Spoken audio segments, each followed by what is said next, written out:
তাহলে আমার ইডলিটা এসে গেছে। হ্যাঁ, ইডলিগুলো একটু পাতলা পাতলা রে, বাট খেতে খুব সফট, একটু পাতলা সফট কিন্তু একটু একটু ফুলে। আর এই হচ্ছে সেই স্পেশাল চাটনিটা দিয়ে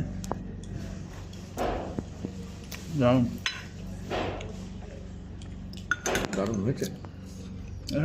স্পেশাল চাটনিটা দিয়েছিল, কিন্তু সাম্বার আমি খাই না। খাই না। তুই দিবি?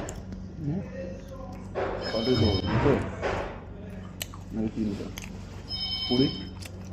তিনটে বার?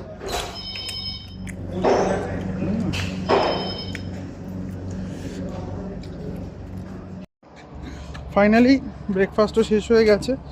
এইবার আমরা যাব, এবার আমি রুমে যাব। রুমে দীপঙ্কর কুন্তলা আছে, ওদের সাথে দেখা সাক্ষাৎ করে এবার আমরা যাব হচ্ছে আজকে বেরিয়ে যাব। তো 12টা 12:30, আমার 2:30-এর সময় বাস আছে। ওরা বাইকে এসছে, ওরা বাইকে যাবে। তো যাই হোক, রিসর্টটা তো তোমরা দেখলে, যতটা পেয়েছি রিসর্টটা আমি তোমাকে ঘুরিয়ে দেখানোর চেষ্টা করেছি, দেখিয়েছি। বেশ ভালো সুন্দর রিসর্টটা।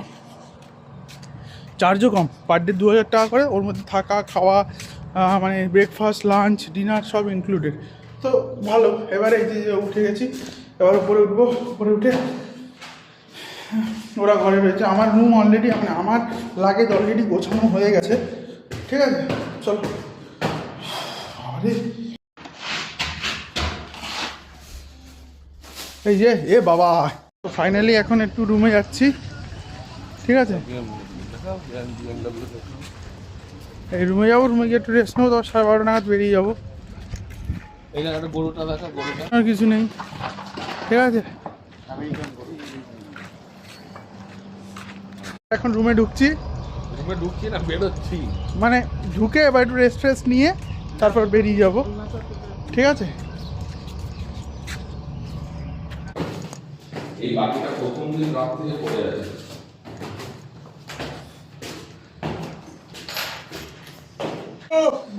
ফাইনালি এখন এই যে রুমে দেখতে হতো 2 মাল এখন রেস্ট নিতে বসেছে। একজন বসেছে আর একজন শুয়েছে। একটু দেখি আমার বারান্দায় কিছু জিনিস ফিনিস আছে কিনা। দেখো, বারান্দায় গামছাটা ছিল। এই রিসর্টটার দেখো, ওই এখানে একটা সুইমিং পুল আছে, আর ওই কোনো একটা সুইমিং পুল আছে, এটা তোমাদের পরে দেখাবো ওখানে। আর এই দেখো, এখান থেকে কত সুন্দর, একদম কাছেই সমুদ্র, মানে হেঁটে যাওয়া যায় কয়েক পা মাত্র।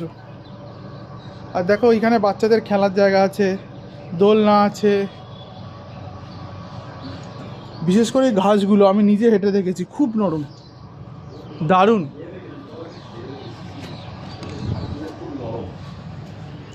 আমি নিজে দেখেছি গাছগুলো।